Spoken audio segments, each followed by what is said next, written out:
I wanted to talk about something that's based on Ignite Power Session number 2, which is called Build Your Database. And there's what, just to make, I know everybody remembers session number 2, Build Your Database, but there's 2 campaigns discussed in session number 2. One is an 8x8 campaign, and what the best practices would be, let's say you were doing an open house, and you met people at the open house, and you got them to give you their email addresses, their phone numbers, whatever you could get. The best practices would be to start with an 8x8 campaign. Then to put them in something called the 33 Touch. There is a new 33 Touch campaign. See on the screen? The 2013 33 Touch is here. So I know that you're all diligently adding 10 people a day to your database. And so what I wanted to do is quickly show you how to launch the 33 brand new Touch campaign on your database. Does that sound like fun? It does not. No, there's no facetious. So what you would do is, you see this where it says My Marketing, there's a little plus sign. You would click on that and go to Manage and Create Campaigns. All right. Now, this assumes that you have people in your database. All right. This is an assumption that you've taken everybody out of your Yahoo, Gmail, cell phone, and everyone that you know and everyone that you've met, everyone, and you put them into this campaign. Now it says build a new campaign. There's basic and advanced, or you can just click on this little button. The difference between basic and advanced is advanced allows you to make modifications to the campaign. Right? So you could put in your own words if you didn't like their words. Where I'm assuming you're not going to do that. So I'm just going to click on this little button here because I like to. And the 33 Touch is under Market My Business Sphere. And the new one is called 33 Touch Right Time, Right Move. And there's also a team version. If you're on a team, it basically changes everything to we rather than I. And so we're going to click on 33 Touch. And what it has is 30 emails, this is over a year, and 15 activities. And if you could still, at this point, go in and start changing stuff. The problem I've seen with that is people spend all their time changing stuff and they never actually launch the campaign and send anything.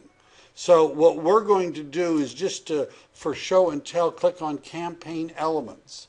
Now today is the 11th. And notice the 33 Touch is a date-based campaign. All right? In other words, it starts in April and it ends in March. So the first element of the campaign is this month in real estate, April edition, and the send date is tomorrow.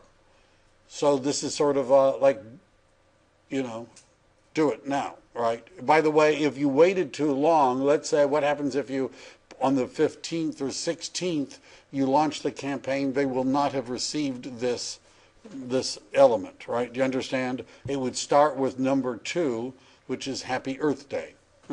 And there are activities, yes? What if you already launched and then the date passes and then you add someone to that? Great question. What if you've launched it and you then add somebody later? You have to launch the campaign for them. If you mean by add somebody later, do you mean add them to a group that you've launched? I mean add them to a pre-existing campaign. If they just start in the middle of it. Okay, it depends on which campaign. The question is, what if you add somebody later? There's 2 parts to that question, even though I'm just going to cover it. One is, let's say I launched the campaign 33 Touch to a group of people. When we get to pick contacts, you're going to see that's a choice. Launch it for a group of people. Let's say I add somebody to that group, right? Are they automatically added to 33 Touch? The answer is no. I would have to add them individually. Let's say I imported 20 people into the group. I don't want to do it all individually. You delete the campaign for the group and then restart it, right? And because it's a date-based campaign, it'll just start everybody right where you are at that day. And nobody will notice the difference, right? And then everybody will start getting everything, right? Because this is a date-based campaign, everybody just starts at where it is in the sequence, right? 8x8 is a sequential campaign. So if you launch an 8x8 on a group now, 1, 2, 3, 4, 5, 6, 7, 8 over the next 8 weeks, if 2 weeks later you start somebody else, it would start at that point. It's not a date-based campaign. Does this make sense? All right. So these are the activities, and every quarter there's a phone call and a suggestion of best practices. You can add activities if you go into an advanced setup. And an activity every quarter could be to go through your Mets or the people you've added and see if they're in social media. So, for example, one quarter you could see, are these people on Facebook? And if they are, you could add them, try to add them as a friend. Or you could see if they're on LinkedIn. Or you could see if they're on Twitter. Or, right, you understand that you can add things. But let's say we're not that energetic and we just want to use what's already in the box. We would then click on next step, and then the next step would allow me to select individuals. I have a lot of people in my database, or groups, so I could launch a group and add them and start the campaign for the whole group right now, right?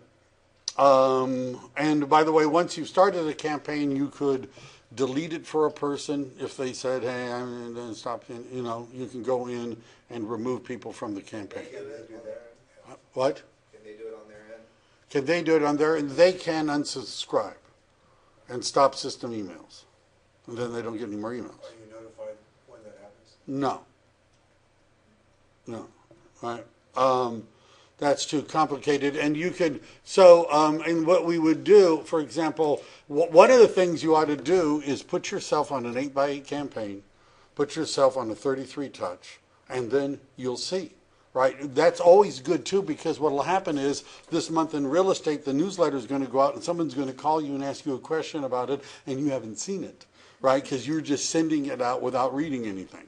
So it's a good thing to do. So if I were going to put the people I was coaching, it says, I'm just doing this. I have previewed all elements of this campaign and approved them to be sent to the selected contacts. And I have to click on that box, add contacts to the campaign. I'm not going to do that because you guys will just hit the button that I'm spamming you, right? I know. And all right. Any questions about that? Yes.